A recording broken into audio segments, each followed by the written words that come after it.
Today I'm going to show you how to create this abstract sculpture in Blender. This is actually a really easy node setup. Once we make it, we're going to go through some different variations that I created as well. As I was playing around with the different variations, I realized this is actually a great way to visualize how noise and voronoi looks when it's kind of a 3D area like this here. You can see the sharp angular pieces are usually made by voronoi, whereas the smoother wavy shapes are made by noise textures. I'll also show you a few setups you can put on any mesh. I put them on these two little characters I modeled, and it's kind of a disappearing or appearing effect. This is what our nodes are going to look like, and thanks very much to my Patreon and Gumroad supporters. I really appreciate the support. To set things up, I'm going to get rid of this cube and hit Shift-A and just bring in a plane. I'm going to go over to the Modifiers tab, and I'm going to add a Solidify modifier, an Array modifier, and then a Bevel modifier. I'm going to leave the Solidify modifier as is, and for the array, I'm going to change this to something like 37, and on the factor, I'm going to set x to 0, and for z, I'm going to put something like 2.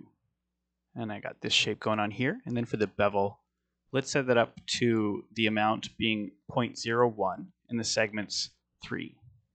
I'm also going to hit Shift-A and just bring in a cube, and I'm just going to move it down a little bit here. And I just kind of snapped it into place by holding down Control. And I'll just hit S and then Shift Z to size it on every axis except for the Z axis. And then I'll just go into edit mode by hitting Tab, hit 3 for face select, and inset something about the size of these planes right here. And then once I'm at that point, I'm just going to hit E and extrude straight down. And I'll just hide this for a moment here by hitting H. And on this material here, I'll just put a straightforward bevel. I guess I'll just apply that scale first. Let's put a bevel on there. And I'll do something similar, 0.01 and 3. That looks fine. And I'm just going to set up the materials really quickly here too. I'm not going to bother going into the shader editor. This first one here, this is going to be black. And the second one is just going to be a backlight. I'm just going to make a new one there. Go to emission by opening that up and hitting E. And let's just leave it something between 1 and 5. I think it's going to look pretty good. We can always adjust it. I'm just going to tab back into edit mode. And if we go into render mode, we can see everything is at current material 1. I'm just going to rename this right here. And I'll call this base. And so I'm just going to apply this light to this right here. I've got that face selected. Just going to hit assign. And there we go. We've got the emission. Also going to zoom out, get rid of this light here. And I'm just going to bring in a sky texture. So if you click World Properties, go to the yellow circle next to where it says Color, and just select Sky Texture. Oh, there we go, Sky Texture. So anyways, we're just going to leave pretty much everything as is except for the strength. I'm going to turn this way down to 0.01. Now we just kind of have the sun coming from behind us here. I'm going to set up the camera as well. I've got this selected here. I'm just going to hit 1 on the number pad there, delete, and then Control-Alt-0 to set up the camera head on there. And I'm just going to hit R and then X to rotate a little bit and G and Z to move it up. Something like this, maybe G, Z, Z to zoom out a little bit. I'm also going to switch the render engine. I kind of suck at EV, so I'm just going to use cycles. I know how to get the result way better using that engine. I'm going to select GPU. That's going to go a little faster for me. And I'm going to turn these samples down as well. I think something like 512 looked pretty good. If I turned it down any more, then this denoising kind of blurred it out a little bit. And if you turn off the denoising, it doesn't look very good either. So 512 worked for me. You may have to turn it down a little bit more to get it faster, but it depends what you're going for. I'm going to unhide everything with Alt-H and change this entire middle area to the shader editor. I'm going to change the top right to the 3D viewport and make it a little larger. Hold Z and move the mouse up to go into rendered mode and just hit 0 on the number pad to go into camera view. Just going to zoom in quite a bit. G, Z, Z to zoom in. I still haven't put a material on here, so I'm just going to use that material that was on our cube. It's still called material for me. Hit N to get rid of that shelf, and I'm going to hit Shift-A and start typing coordinate to bring in a texture coordinate node. And then I'll just search again for a mapping node. and just place that here. I'm going to come out of Object and go into the Vector, and I'm going to bring in a noise texture. Run Vector into Vector there. Let's see what that's doing. I'm going to feed this noise texture into a color ramp, and I'll just set it to constant and leave it somewhere around the halfway point. I've just got it slightly below. And I'm going to hit Shift A and bring in a transparent node. And if I hold down Control and Shift and right click and drag from these two shaders, creates this mix shader automatically, and I can just run this color ramp output right into the fact there. And if I look at this now, we can see we've got holes where basically these dark spots are, because that is showing this transparent shader, and the white spots are showing the principled BSDF. I'm going to turn down this noise texture to 1, and let's put the roughness at 0 as well. You can change that around, but this gives you some nice curving, sweeping lines to work with. You can see that we've got these dark areas here. If we go up to the render settings, scroll down, it's under light paths. So open that up, and I believe it's this transparency here. Let's turn this up to like 20. Let's see if that makes a difference. It did make a difference, but we still need to go higher. Maybe there's something like 30. You know what I did notice is there's another way to do this transparency, and that's by feeding this color ramp into the alpha here and just looking at this principled BSDF. And I noticed that this takes a little longer to render, but also that my light path transparent bounces don't have to be as high. So just a note, try it however you want, but I'm going to try it with this transparency setup like this. If you want to try the alpha, you can. It looks the exact same. You just have to set it up slightly different. So 80 does do it. Let's see if 60 does it. 60 doesn't seem to quite do it. So 70. Wow, okay. So 75. Yeah, 73. Looks like that's what I need it at pretty much as a minimum. But yeah, this looks pretty cool. So this transparent bounce setting here will increase your render time. So just be careful about turning that up too high. Let's come out of Object again here, and this time I'm going to go into a separate XYZ, and I'm going to come out of Z into a map range node, so we can control kind of the range of this gradient, and then I'm going to feed this into a color ramp. Place it right here, and we're going to set it up at HSL, and we'll leave it on near. This first color that's black, I'm going to go to the hex code setup, and I'm going to set it up as 7F3100. It's kind of an orangey color. And this white, I'm going to change this to B6FF70. Kind of a greenish with a little bit of yellow in there maybe. And then I'm going to go to this map range node. And if I change this second setting, the from max, that controls the entire range of this right here. So I want a bit more green at the top. I'm just going to scale it down slightly to 0.6. That looks quite nice there. Now we can feed this into the base color on our principled BSDF. And let's look back at our mixed shader again. It's looking good. I'm also going to change the roughness to 0.1, make it a little smoother. And for this color ramp, zoom in a little bit here. You can see if you move this back and forth, you kind of get less or more of that carved away area. I'm going to set it at, let's say, 0.45. For this noise texture, I'm going to set it at 4D because that allows us to have this extra parameter that we can change. It's basically a seed value.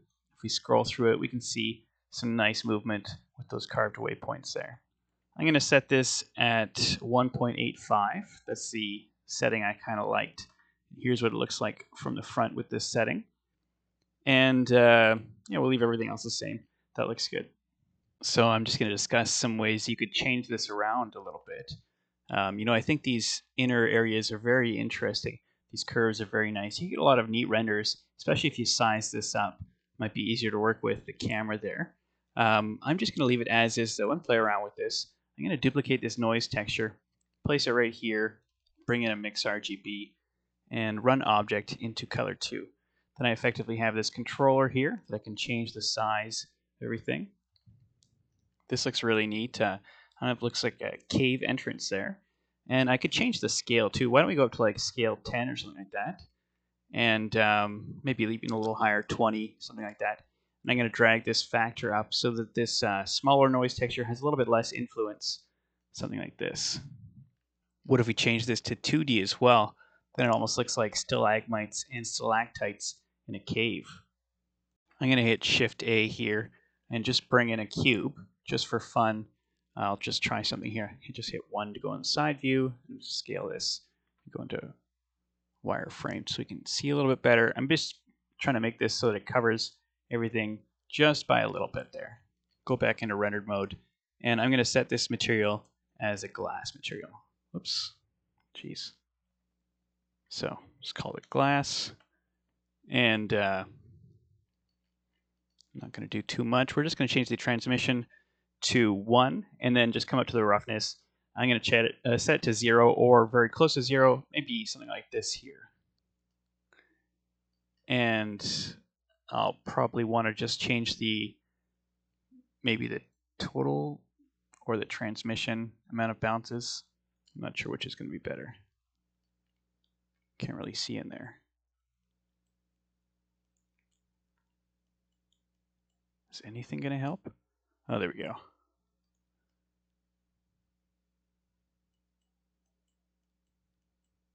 It's going to be a nightmare to render. But yeah, it's just interesting anyways. You know, another idea. I'm just going to undo all these changes. There we go. There we go. So yeah, just encasing it in glass. Anyways, it's just kind of an interesting idea. I'm going to get rid of that. And maybe another thing we could try is just modifying this array modifier too. Instead of at 2, maybe let's set it at something like 5.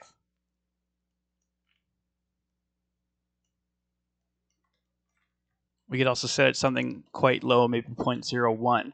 Tab into edit mode and just hit R to rotate it.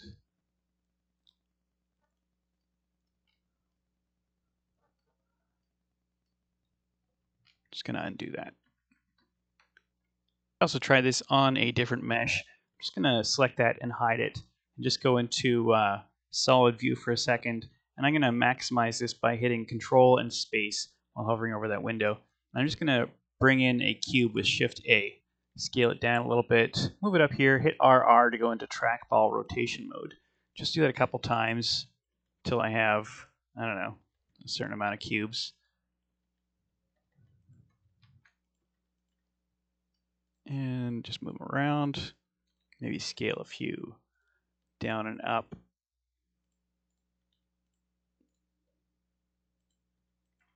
There we go. And let's join them all together. And that's going to be a different spot than this. We could just move the origin to the 3D cursor. And then it'll be at the bottom there. That's an easy way to do it. Hit Control and Space again. And let's put that material on these guys here. So it's still called material for me. So I'm going to leave it as, and let's see what that looks like.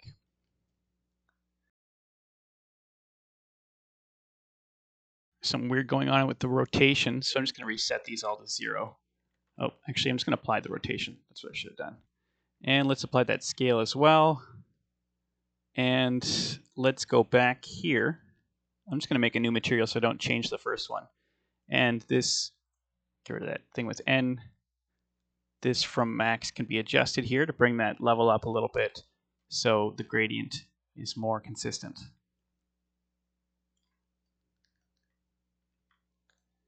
Maybe as well, I'm going to change the roughness here back to the default there.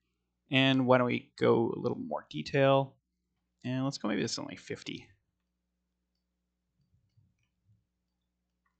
Yeah, it's pretty interesting. Go back to 4D.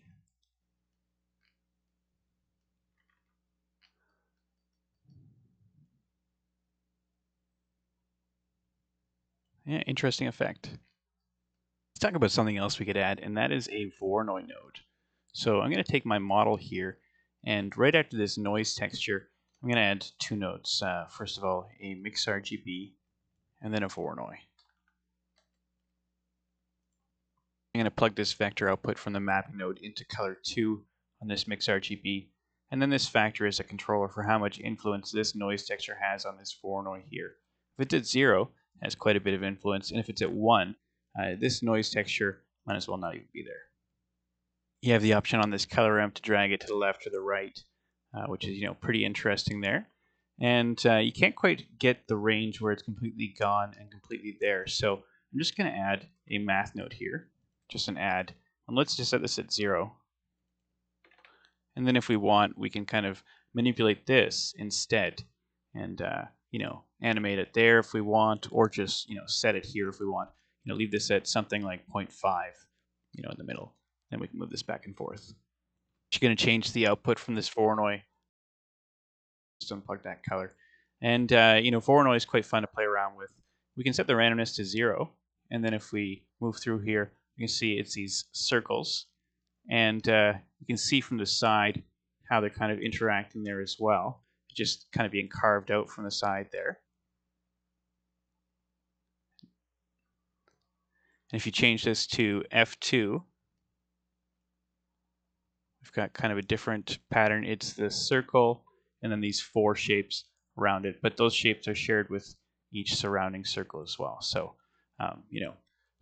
play with those. Smooth F1 is, basically F1, but now things are connecting a bit more. So on the side, you don't really get that same circular pattern. You get more of these little dips and areas that push into each other. You can also try out, Manhattan, which is these diamonds. There's Chebyshev, which is these squares. Oh, geez. Pretty sensitive. Make sure you're holding down Shift, by the way, when you're adjusting this so it goes slowly. Otherwise, it'll go much too fast. And then there's Minkowski. And I don't even know where this range is. Oh, there we go. Just had to go far down. So there's also distance to edge, which is actually a really cool effect. Let's set the randomness to 0 again. And if we move through here, we can see that it basically joins everything together, kind of like broken or shattered rocks or something like that. I'm going to set up an animation really quickly that creates kind of an appearing or disappearing effect for this here. So if I set this add at -0.5, I think that's a pretty good spot to put it. Yeah, let's just set it at -0.5.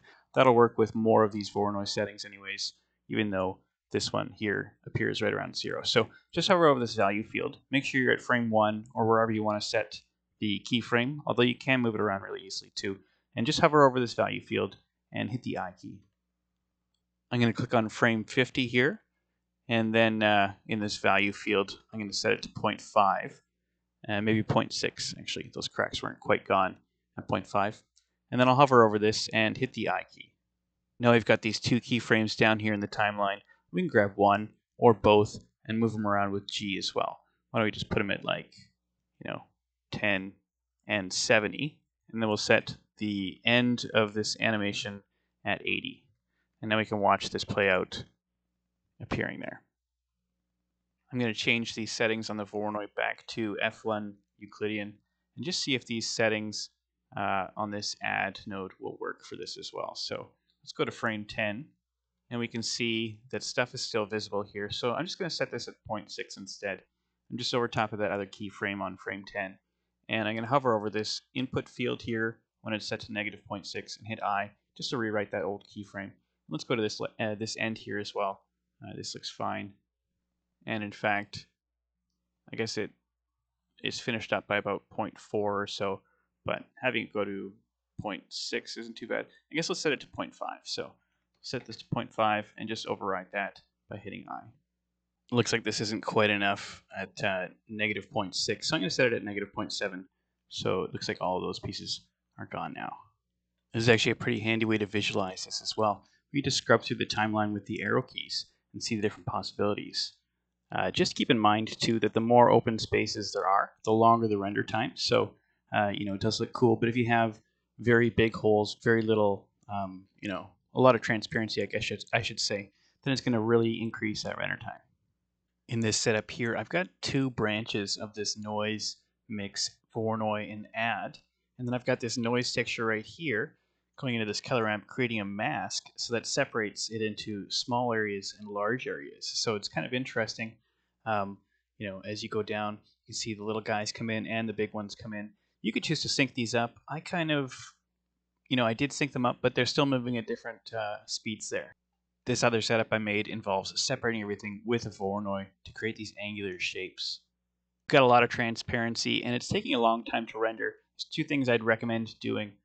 Go to the world properties, and under ray visibility, just if you unclick camera, then this sky texture won't render in the background. It'll save you a lot of time.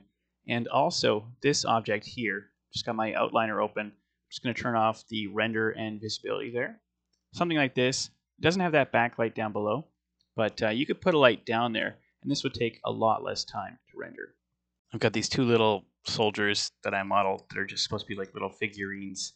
And I put that effect on here. So if I just scrub through here, got the distance to edge. So it's really cool. Like I'll just show you the timeline here. So I've got the add, and just got to click on there. Got one at 10, one at 40, and the one at 10 is at negative 0.5. The one at 40 is at 0.5, and this color ramp is set at 0.45. A lot of things we could change with this one. Let's try setting the voronoi texture to something like 1.5. Yeah, pretty cool. I'm going to turn the scale back up to something like 15. We could also get this noise texture involved by bringing down this factor and maybe changing the scale to something a little higher, like 20. Very interesting shapes there now. Kind of these swirls. And then, go back to changing something like this here. See if this has any interesting effect.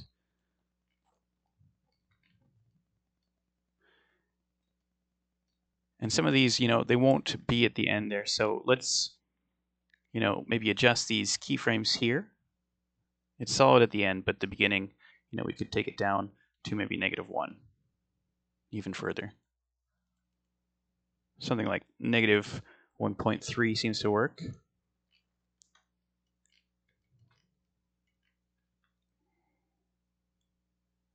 We could also just cycle through this W here as well.